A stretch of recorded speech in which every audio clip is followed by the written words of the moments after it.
Apakah kamu ditolong Allah wa turzaqun, dan kamu dikasih rezeki? Kenapa kamu ditolong Allah? Kenapa kamu dikasih rezeki? Apa yang menyebabkan kamu dikasih tolong dan dikasih rezeki? Illa bidu'afaikum. Kamu ditolong Allah, dikasih rezeki itu karena orang-orang yang dhaif. Anak yatim, fakir miskin, orang tua jompo, janda-janda tua, kamu tolong mereka, bangun dia malam berdoa, karena itulah Allah menurunkan pertolongan pada kamu, bukan karena kamu hebat.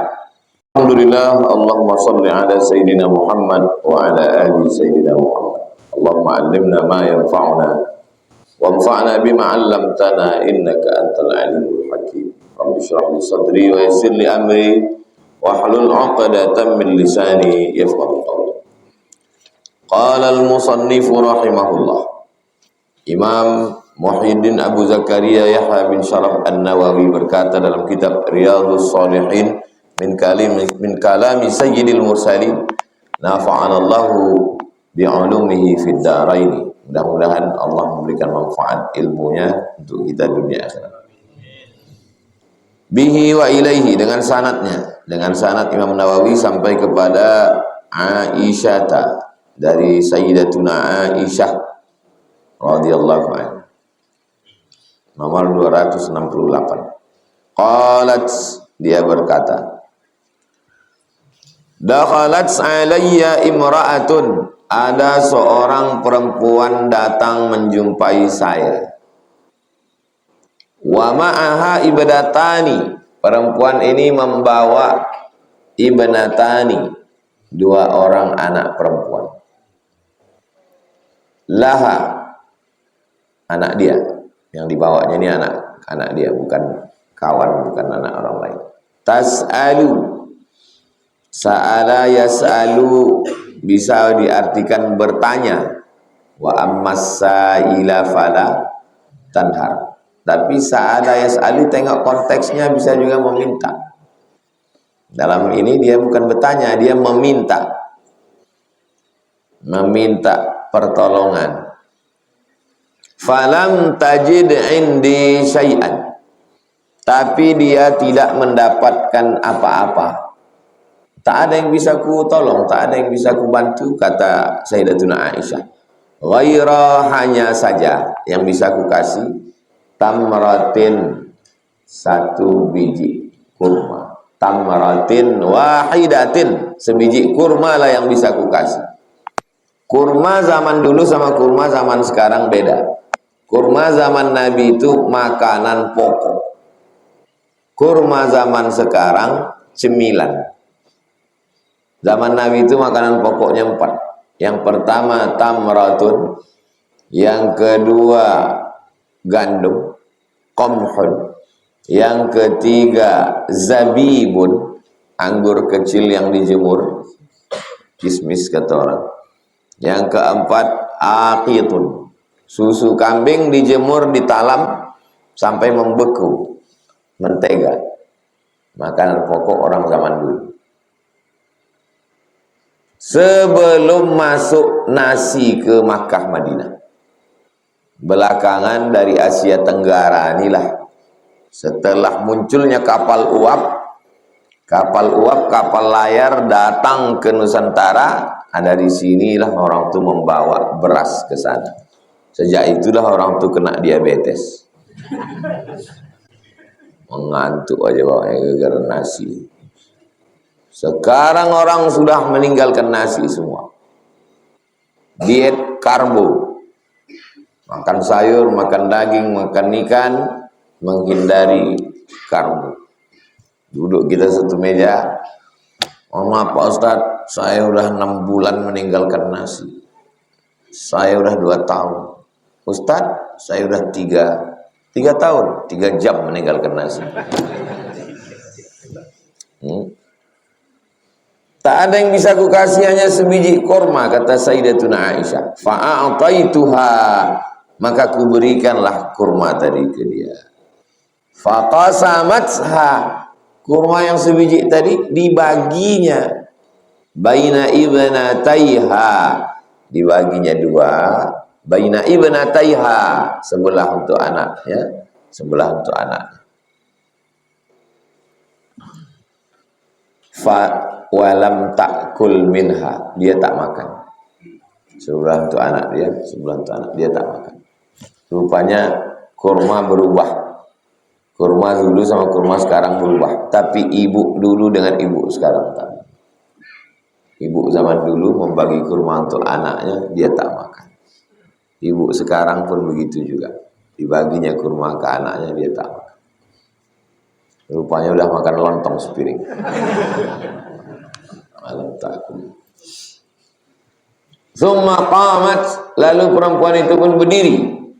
Dah makan anak saya, dia berdiri. Fa kharajat, dia keluar rumah. Fadakhalan nabiyyu, tak lama sesudah itu masuk Nabi sallallahu alaihi wasallam alaina, masuk dia ke tempat kami. Fa akhbartuhu, lalu aku beritahukan kepada Nabi, ya Rasulullah sallallahu alaihi wasallam, tadi ada seorang perempuan minta bantuan, aku pun tak bisa menolong. Aku kasih sebiji kurma, dibelahnya kurma itu, dikasihnya anaknya satu, di sebelah untuk anaknya. Habis itu pulang dia sudah. Apa kata Nabi? Faqala, Nabi berkata, coba perhatikan baik-baik. Nabi masuk, aku memberitahukan ke Nabi. Tak ada kata Aisyah, tak ada kata Aisyah. Nabi masuk, lalu Nabi mengatakan, tadi ada perempuan tadi datang kemari kan? Dia minta kurma, tak ada kalian bisa ngasih, lalu kalian bagi dua kan? Kira-kira Nabi tahu apa tak tahu? Tahu. Malaikat Jibril kasih tahu. Tapi dia tidak sok-sok tahu. Orang sekarang tahu pula dia apa niat tamu. Saya tahu, saya niat tamu. Mani betulia, siapa yang diuji Allah Subhanahu wa taala. Betulia dari kata bala, ujian. Siapa yang diuji min hadhil banat, siapa yang diuji punya anak perempuan, banat perempuan, banin laki-laki. Siapa yang diuji punya anak perempuan, bisyai'in fa ahsana ilaiha, dia buat baik kepada anak perempuan itu. Ahsana, ihsan. Allah memerintahkan ihsan sesudah kepada Allah, kepada orang tua. Wa qadara rabbuka alla ta'budu illa iyyah wa bil walidaini ihsan. Allah menyuruh ihsan yang pertama kepada Allah. Wa ahsin kama ahsanallahu ilaik. Buat ihsanlah kamu. Ustaz pulang dari Makkah, kasih ke saya 1 botol Zam-Zam. Terima kasih ya Ustaz. Ya. Habis itu pas saya pulang, saya balas pula sebotol. Itu namanya jaza. Jazakallahu khairan. Jaza namanya. Ada jamaah kasih saya sebotol. Pulang saya balas 1 drum. Itu namanya ihsan. Ihsan. Itulah ihsan. Fa ahsana ilaihinna, buat baik kepada anak perempuan. Kasih makan, kasih minum, kasih pakaian, sekolahkan, kasih duit, kasih modal, nikahkan. Carikan suami yang baik, yang jujur, yang amanah, yang selalu ikut kajian subuh Rabu. Yang senyum yang udah berbini pula. Kalau dia orang kaya, jaga dia baik. Kalau kebetulan dia orang susah, tapi dia takut pada Allah, tanya, ada duit kau untuk mahar? Tak ada Pak. Ini ada sedikit duit. Yang penting kau jaga anakku. Kaulah yang diharapkan lagi untuk menjadi imam. Yang lain jadi makmum pun tak bisa. Itu makna fa ahsana ilaihinna, buat ihsan kepada dia. Kunna lahu, kalau bisa kita buat untuk anak perempuan ini, kunna lahu sitran minan nar, maka anak perempuan itu nanti akan menjadi sitran. Ibu-ibu di belakang, bapak di depan, tak boleh bersatu, mesti ada tirai. Tirai itu bahasa Arabnya satir. Satir, sitran, penutup. Kalau punya anak perempuan, kasih makan, kasih pakaian, sekolahkan, biayai, nikahkan, ihsan namanya, maka anak perempuan itu akan menjadi sitran, menjadi penutup antara kita minan nar, dari api neraka. Kenapa tak anak laki-laki? Kenapa disebut anak perempuan? Karena zaman dulu kalau punya anak perempuan malu. Punya anak perempuan gali tanah, kubur hidup-hidup. Punya anak perempuan merah muka bercampur hitam karena malu. Maka hadis ini ingin mengatakan, sedangkan anak perempuan saja bisa jadi sitron minan nar, apalagi anak laki. Hadis ini juga menjadi penyeimbang bagi orang-orang yang selalu meriwayatkan hadis misoginis. Misoginis itu istilah mengejek Islam. Islam ini diskriminatif terhadap perempuan. Perempuan dalam Islam itu direndahkan, disepelekan. Perempuan dalam Islam itu dilecehkan. Jadi kalau menyampaikan hadis, sampaikan dua-dua. Sampaikan hadis yang kelihatannya seakan-akan bagi orang yang sekuler, liberal, benci Islam, dibilangnya tengoklah Islam itu, harta warisan anak perempuan dikasih setengah, laki-laki full. Itu bukan diskriminasi. Kenapa anak perempuan itu dikasih setengah, anak laki-laki satu? Karena yang menanggung biaya nikah laki-laki, mahar laki-laki, nafkah laki-laki. Perempuan menjadi tanggungan laki-laki. Bukan diskriminatif. Tapi ketika cerita tentang menjadi penjaga dari api neraka, maka yang disebutkan Nabi adalah sitran minan nar, anak perempuan. Maka didiklah anak perempuan baik-baik. Itu kenapa saya membuat pesantren perempuan. Karena saya tak punya anak perempuan.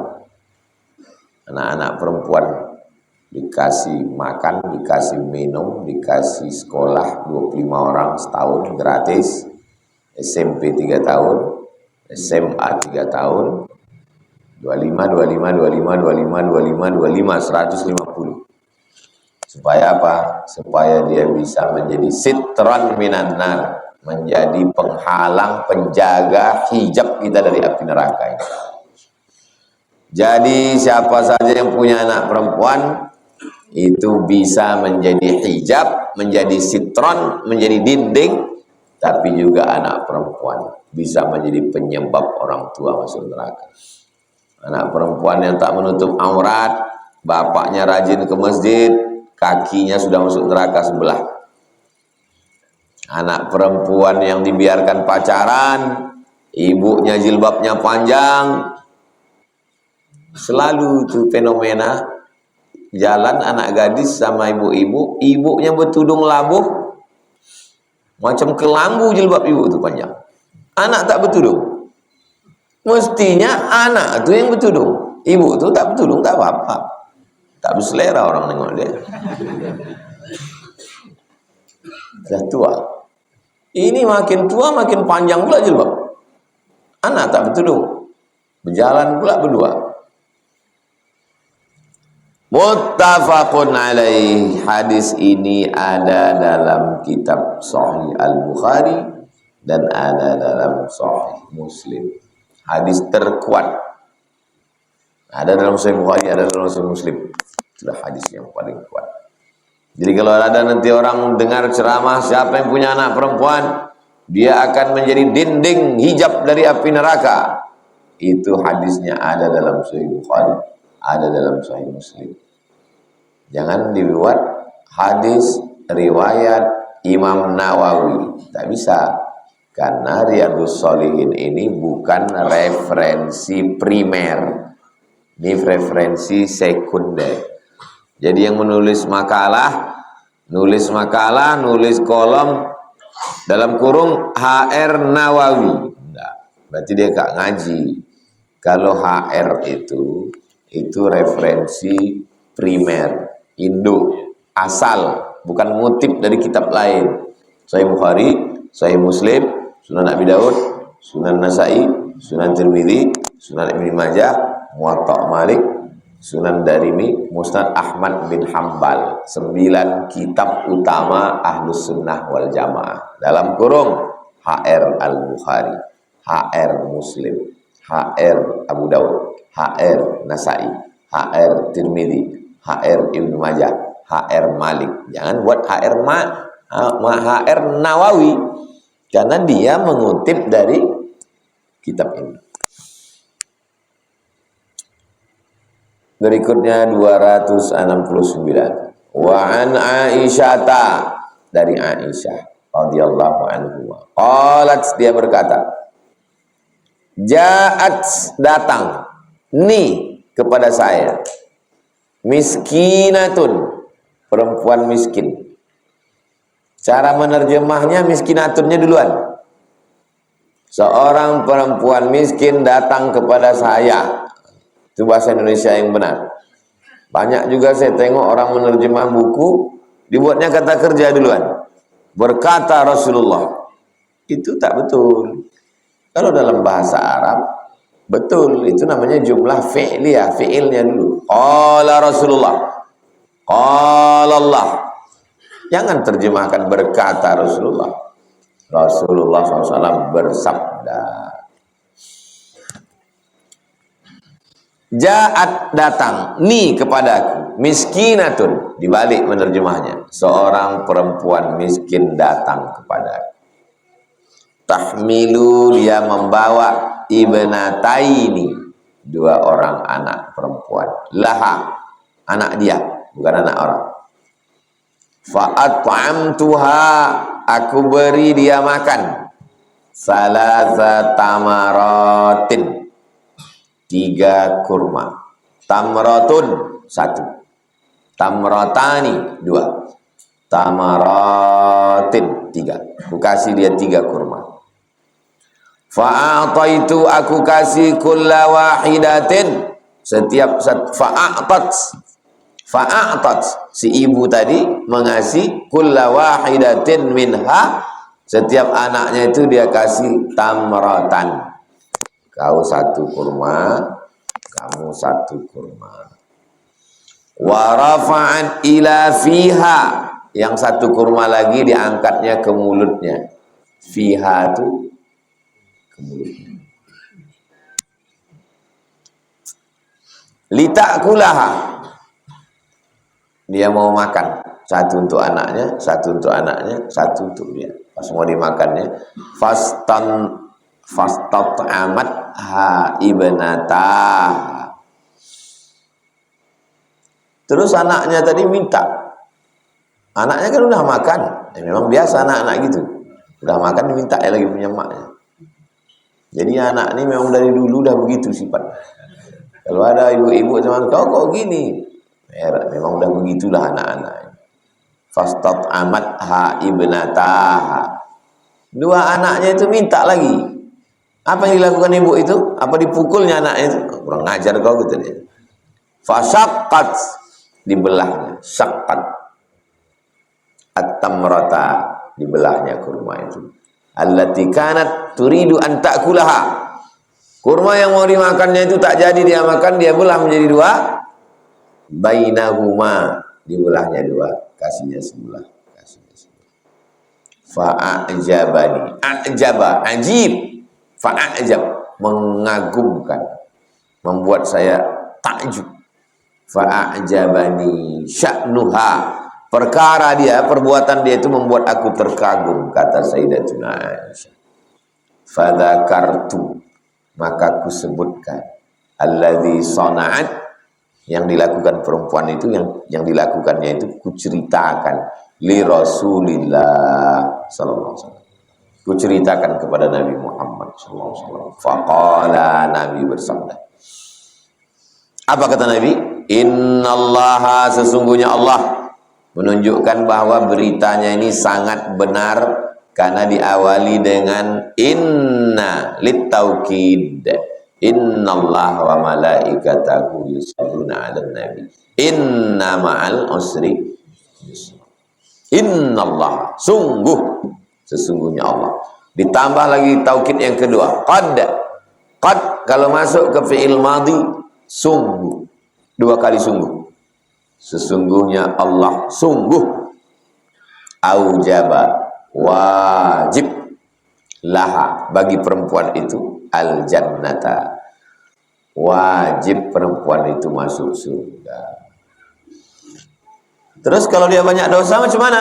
Atau a'taqaha, Allah bebaskan dia, Allah selamatkan dia, biha, karena mengasih kurma itu, minan nar, diselamatkan Allah dia dari neraka. Pertama kasih makan dulu, sesudah makan kasih minum, setelah kasih minum kasih pakaian, habis itu kasih tempat tinggal, habis itu kasih sekolah pendidikan, habis itu ada orang baik datang Minang, nikahkan, potongkan kambing, buatkan walimah, kasih modal, susah dia senangkan hatinya, kasih nasihat, didik anak perempuan kita baik-baik. Pusing aku dengan anak perempuan ini Pak Ustadz, rumah macam kapal pecah, masuk ke kamar macam Titanic baru meletup, dinding wallpaper habis kena tulis-tulis, menjerit-jerit. Jadikanlah anak itu seperti tamu. Kalau datang tamu, mau kita hamuk dia? Enggak. Mau kita tanya ke tamu, pulangnya jam berapa Pak? Jadi tamu macam mana? Kita tunggu aja. Ibu-ibu, bapak-bapak yang kamarnya macam kapal pecah, yang dindingnya kena coret-coret, yang lantainya busuk bau, tenang-tenang aja. Paling lama menahankannya 20 tahun. Paling lama 30 tahun, setelah itu nanti dia pun akan pergi dipinang orang. Setelah pergi anak pertama, pergi anak kedua, pergi anak ketiga, apa kabar ibu sekarang? Balik modal Pak Ustaz. Tinggal berdua lagi kami di rumah. Bapak pun asik pula main gaple. Tinggallah saya sendiri Pak Ustaz. Rindu balik mendengar. Habis itu apalah kata ibu-ibu yang udah tinggal sendirian? Biarlah anakku itu menjerit-jerit Pak Ustaz, biarlah macam kapal pecah Pak Ustaz, biarlah lantai kotor, biarlah semua dinding itu ditulisnya. Dulu katanya risau, sekarang rindu pula. Memang begitulah sifat manusia. Tak ada anak, berdoa siang malam minta anak. Ada anak, biarlah kalian mati semua. Makanya ini tamu. Jagalah tamu ini dengan baik, kasih makan, kasih minum, sampai masanya nanti dia pergi dipinang oleh anak-anak muda yang soleh-solehah. Sabar bapak menjaga anak perempuan ini, sabar ibu menjaga anak perempuan. Tak sama menjaga anak perempuan sama anak laki-laki. Saya dikirim beberapa video tentang anak perempuan ini, rupanya dari kecil udah merajuk. Dijaga pula anaknya, bini pula merajuk. Jadi kalau ada kalian laki-laki punya anak perempuan merajuk, dapat juga bini perempuan merajuk, memang surgalah tempat kalian. Memang layaklah kalian dapat surga. Begitulah Allah Ta'ala. Tak bisa saya jelaskan karena saya tak punya anak perempuan. Jadi kalau dia amalnya banyak, aujaba laha bihal jannah, wajib dia masuk surga. Seandainya dia tak banyak amal, banyak dosa, a'taqaha biha minan nar, diselamatkan Allah Ta'ala dia dari api neraka, diampunkan Allah segala silap salahnya, didik besarkan anak perempuan dengan baik. Jangan jadikan anak perempuan sebagai babu. Semua anak perempuan, mencuci anak perempuan, mengepel anak perempuan, melayani tamu anak perempuan. Anak laki-laki, dikasih duit, dikasih sekolah tinggi-tinggi. Anak laki-laki S1, S2, S3. Anak perempuan sah kalau tamat-tamat SMA, nanti mencuci juga. Anak perempuan sekolah kan tinggi-tinggi. Tapi anak perempuan juga mesti diajar cara mencuci, cara menggosok, cara melayani tamu. Kenapa? Karena walaupun dia nanti jadi profesor, jadi guru besar, jadi pejabat, jadi apapun, di rumah dia tetap ibu rumah tangga. Nanti kau kalau ada tamu mengkacau teh manisnya, ditekan sendoknya itu ke bawah. Nah, ditekan ke bawah supaya apa? Supaya tak berbunyi. Jangan sampai orang di dunia kelentang, malu kita. Kalau mencuci gelas, dicuci semua pakai sabun. Gini kan. Baru dibasuh, cium dulu. Jangan sampai tamu minum bau kepala ikan salai. Jangan sampai tamu minum bau sabun. Begitu mak saya mengajar saya. Padahal saya anak laki-laki. Dari mulai mengkacau teh pun dia jangan tuntang-tuntang, malu apa. Dicium dulu, jangan sampai bau sabun. Laki-laki itu begitu mengajar anak laki-laki. Kalau baju itu putih, nampak ketiak kuning, nampak kerah hitam, digosok pakai sabun telepon. Diletakkan di panas jam 9 pagi. Agak setengah jam, jangan sampai kering. Sesudah itu, baru dikucak pakai. Jangan kau pakai pemutih, lapuk dia. Habis memandi, anduk jangan diletakkan di atas tempat tidur, dijemurkan. Kalau ibu didik anak laki-laki baik, mudah bininya menjaga dia. Kalau ibu didik anak laki-laki ibu baik, senang bininya.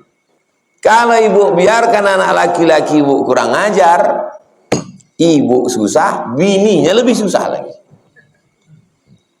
Kalau ada di antara ibu yang susah menjaga laki ibu, berarti mertua ibu dulu kurang mengajar.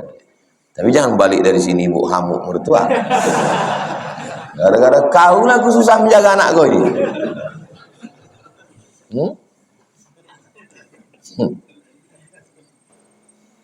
Ada saya tonton video tentang keluhan seorang istri.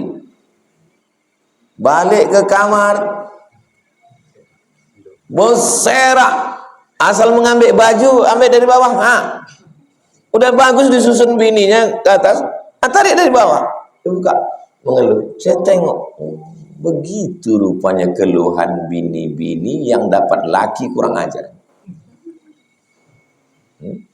Mestinya dia yang mencarikan pembantu untuk menyetrika baju itu, untuk menyusun itu, untuk memasak itu. Udahlah dia tak menolong, yang ada juga dihamuk-hamuknya pula lagi. Makannya pun dari kebun perempuan itu. Kebetulan perempuan itu anak orang kaya, sawitnya sejauh mata memandang. Anak tunggal pula, ayahnya udah stroke. Diazabnya juga lagi anak perempuan. Nasib kalian lah, dapat laki hantu. Rawahu Muslimun. Hadis ini ada dalam Sahih Muslim saja, tak ada dalam Sahih Bukhari. Tengok cara Imam Nawawi menyusun. Yang paling kuat dulu Sahih Bukhari, Sahih Muslim. Di bawah baru Sahih Muslim. Kenapa tak dicukupkannya aja pada satu riwayat? Cukupkan satu riwayat dah. Kenapa mesti dua riwayat? Dengan banyaknya riwayat semakin kuatlah hadis. 270.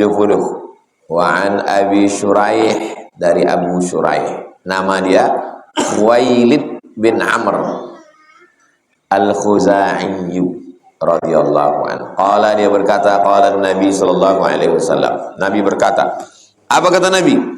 Allahumma, ya Allah, inni aku uharriju haqqad dha'ifain. Aku, kata Nabi sallallahu alaihi wasallam, uharrij. Haraj dari kata susah. Uharrij, aku memperjuangkan dengan susah payah hak dua manusia yang lemah. Hak dha'ifain, dua orang yang lemah. Siapa itu? Al-yatimi, anak yatim, wal mar'ati, dan perempuan. Anak yatim ini punya hak, tapi dia lemah.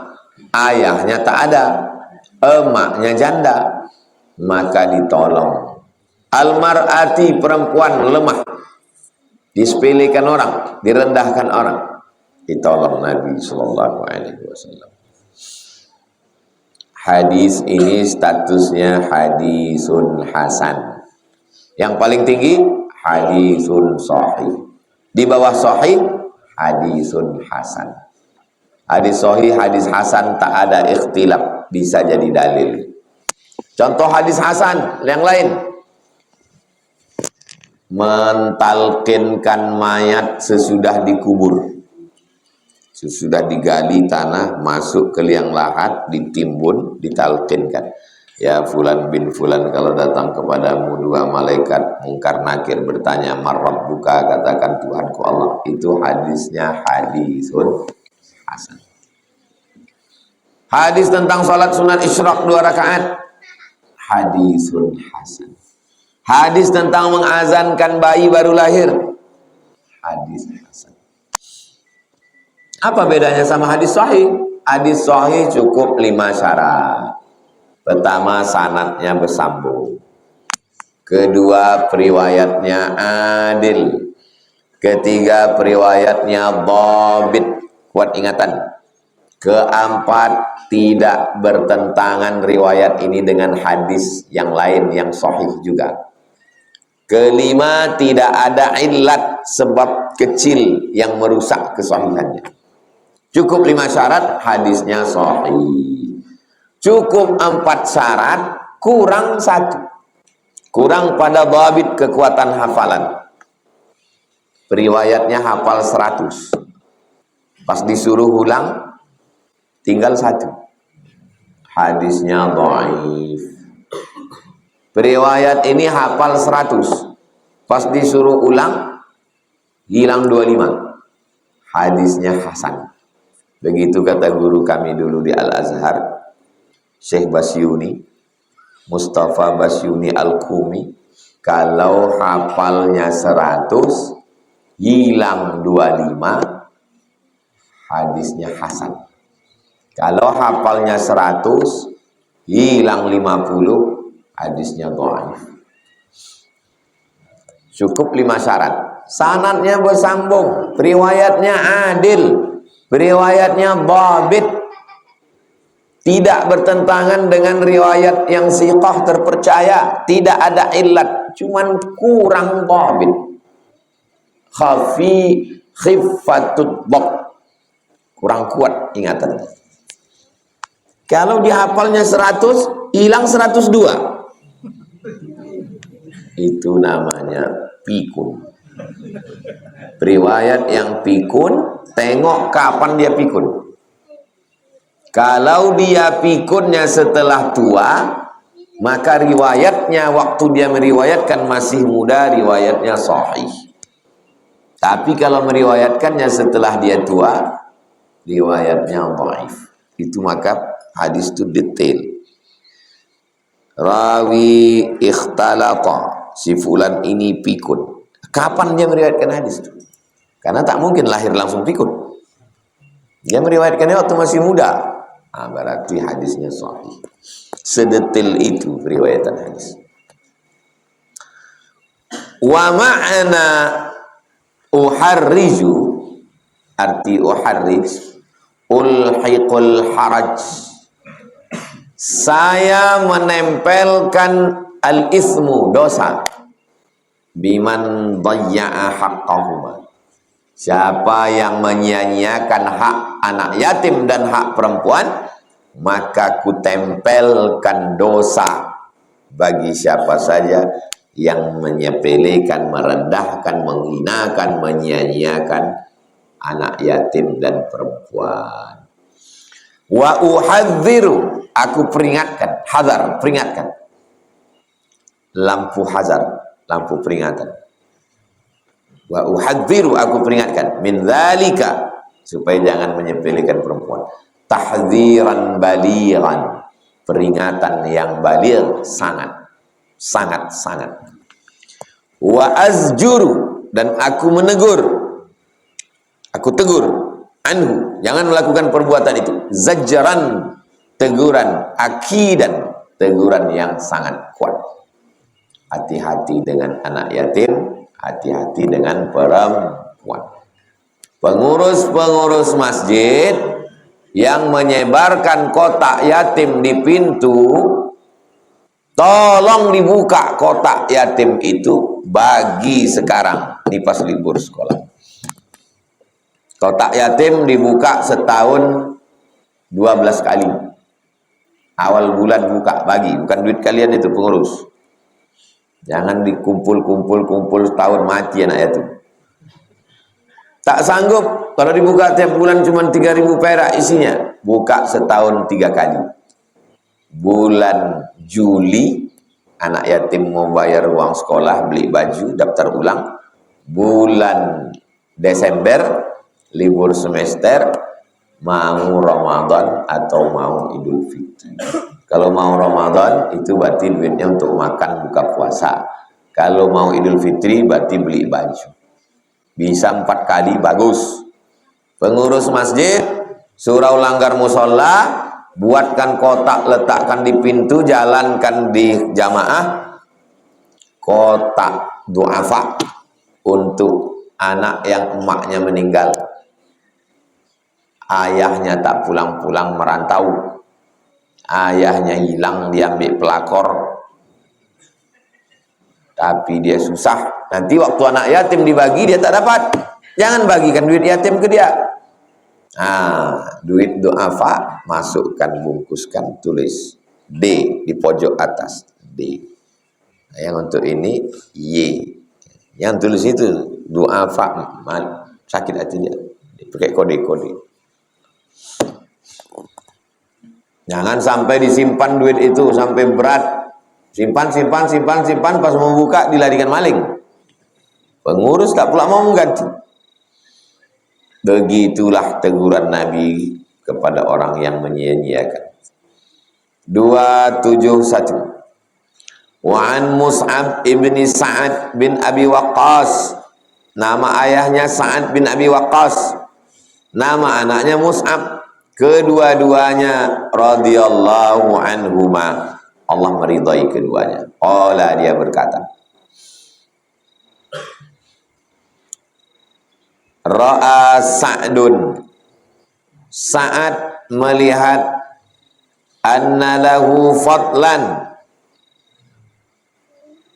bahwa anaknya ini punya kelebihan, ala man dunahu, terhadap orang lain.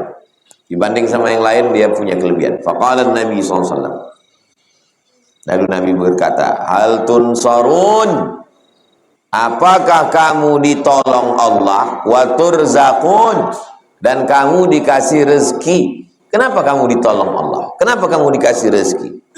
Apa yang menyebabkan kamu dikasih tolong dan dikasih rezeki? Illa bidu'afaikum. Kamu ditolong Allah, dikasih rezeki itu karena orang-orang yang dhaif. Anak yatim, fakir miskin, orang tua jompo, janda-janda tua, kamu tolong mereka, bangun dia malam berdoa, karena itulah Allah menurunkan pertolongan pada kamu. Bukan karena kamu hebat, maka tolong orang susah. Kalau mau ditolong Allah, mau dikasih rezeki, kuncinya simple saja menurut hadis. Tolong orang susah. Balik gajian, beli beras 5 kilo, beli minyak sekilo, beli gula sekilo, beli sarden, beli susu saset, beli gula kopi, masukkan plastik, titipkan. Sebelum sampai ke rumah, kasih. Insya Allah turun pertolongan Allah, dapat rezeki. Rawahul Bukhariyu. Imam Bukhari meriwayatkan hadis ini hakadha. Imam Bukhari meriwayatkan hadis ini begini, mursalan. Hadisnya mursal. Hadis mursal ini sahabat Nabi. Ini tabi'in. Lebih tinggi sahabat daripada tabi'in. Sahabat jumpa Nabi, tabi'in tak jumpa. Tiba-tiba tabi'in berkata, Nabi bersabda. Kalau ada jumpa hadis, tabi'in berkata, Nabi bersabda, itu nama hadisnya mursal. Sahabat, tabi'in, tabi'in. Baru pengumpul hadis. Kalau pengumpul hadis, Imam Bukhari, Imam Muslim, Imam Nawawi, Imam Bukhari, Imam Muslim, Imam Abi Daud, Imam Nasai, Imam Tirmidzi, Imam Ibnu Majah, tiba-tiba saja dari pengumpul hadis ini dia bilang qala Nabi, Nabi bersabda. Nama hadisnya mu'allaq. Kalau putusnya di sini, tiba-tiba tabi'in berkata, Nabi bersabda, nama hadisnya mursal. Kalau putusnya dua, hilang tabi'in, hilang tabi'in, putus dua berturut-turut, nama hadisnya mu'dal.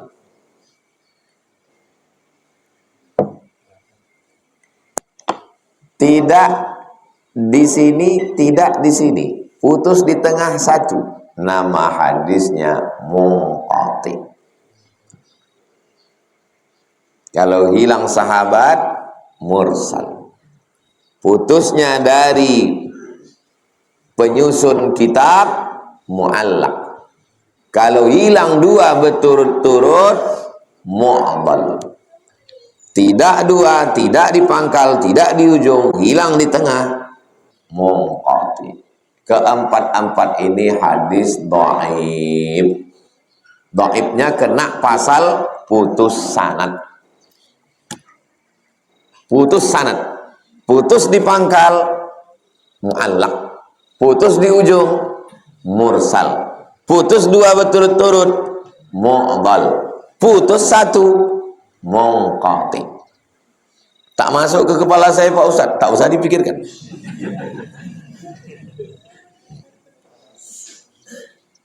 Anggap sebagai pengetahuan saja. Itu dipelajari dalam mustalah hadis.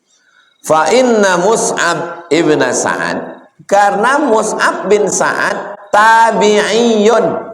Dia bukan sahabat, dia tabi'i. Warawahul Hafiz Abu Bakar Al-Barqani. Oh, kalau begitu hadis ini putus sanadnya. Riwayat Bukhari putus, tapi ada yang nyambung. Diriwayatkan Al-Hafiz Abu Bakar Al-Barqani fi sahihihi, dalam kitab sahihnya, muttasilan, sanadnya bersambung.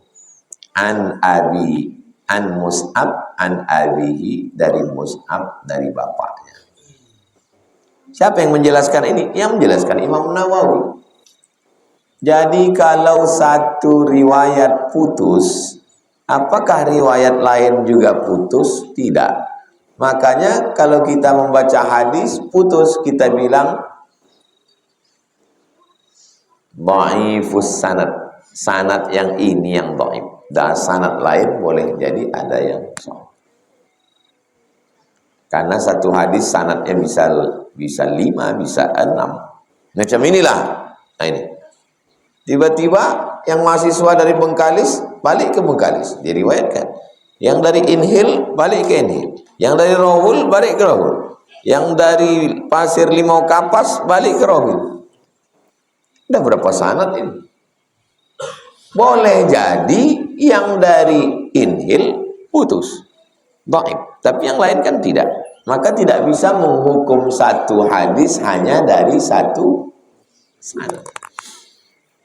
Hadis-hadis yang didhaifkan Albani ternyata sahih. 7 jilid. Kata Albani, dhaif. Rupanya dia tak tahu ada sanad yang nyambung. Datang Syekh Mahmud Said Mamduh. Syekh Mahmud Said Mamduh. Ditulisnya kitab judulnya At-Ta'rif bi Awhami Man Qassama Sunan ila Sahih wa Dhaif. 7 jilid. Hadis-hadis yang didhaifkan Albani ternyata sahih. Qala Al-Albani, Albani berkata, hadisun dhaif, hadis ini dhaif. Qultu, kataku, kata Syekh Mahmud, ada riwayat ini, ada riwayat ini, ada riwayat ini, bal sahih, hadis ini sahih, ternyata sahih. Jadi tak bisa mengambil satu hukum dari satu orang, dari satu sanad, karena sanad hadis banyak. Terakhir 272, Wa'an Abi Darda, nama dia Uwaimar. Abu Darda bukan nama. Ada Pak Ustadz kawan saya namanya Abu Darda. Nah, memang nama dia, begitu di paspor, begitu di KTP, begitu di KK. Memang nama dia Abu Darda. Tapi yang ini sahabat Nabi, namanya Uwaimir. Uwaimir. Nama panggilan dia Abu Darda. Allah dia berkata, sami'tu Rasulullah SAW yaqul, aku dengar Nabi bersabda. Apa kata Nabi? Ibghuni ad-du'afa. Ibghuni ad-du'afa. Ibghuni artinya dekatkan kepadaku orang-orang lemah. Dekatkan kepadaku orang-orang lemah. Kenapa?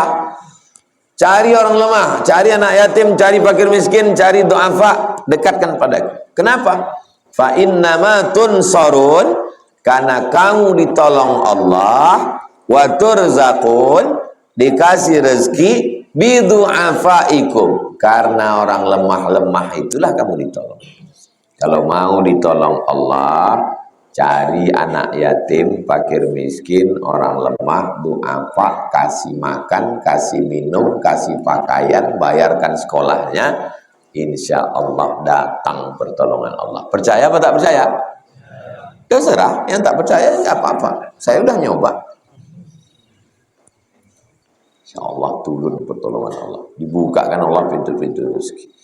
Rawahu Abu Daud. Hadis ini diriwayatkan oleh Imam Abu Daud. Bi isnadin jayyid, sanadnya jayyid. Sahih. Dhaif. Jayyid ini di mana pula? Ada sahih, ada dhaif. Antara sahih dan dhaif hasan. Antara hasan dan sahih jayyid. Di bawah sahih, di atas hasan. Pusing kepalaku belajar ulumul hadis nih Pak Ustaz. Pelajaran yang jelimet, ribet, banyak istilah ilmu hadis. Maka jarang orang suka. Tapi bagi saya menarik karena dia detail. Yang suka detail-detail ambil jurusan ilmu hadis. Rawahu Abu Daud bi isnadin jayyid. Itulah kaji kita subuh ini. Pertemuan akan datang bab 34, babul wasiyah bin nisa, wasiat untuk perempuan.